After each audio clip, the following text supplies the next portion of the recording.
তুমি full time content creator বা TikToker, এখন আবার বিজনেসও করছো, পার্ট টাইম হিসেবে ধরে নিতে পারি আমরা না ফুল টাইম? ফুল টাইম ধরতে পারো। আচ্ছা। তুমি যদি আমার টিকটক বা অন্য প্ল্যাটফর্মগুলো এখন ফলো করো, খুব কম দেখবা যে আমি এখন খুব বেশি একটা অ্যাক্টিভ নেই।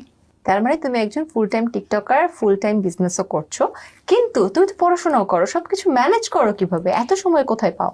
তুমি ফলো করে দেখলে দেখবা যে আমি এখন খুব বেশি একটা টিকটক করি না, আর আমি সব প্ল্যাটফর্মে অ্যাক্টিভ। যারা খুব বেশি টিকটক দেখে তাদের কাছে আমি টিকটকার মনে হয়, এবং আমি এটা এনজয় করি যে ইয়াস আমি একজন টিকটকার, আমার কাছে ভালো লাগে, খারাপ তোমাকে লাগে কিন্তু না। শুরু থেকে সবাই বলতো যে টিকটক করো বা এমন, বাট এখন তুমি সব প্ল্যাটফর্মে আছো।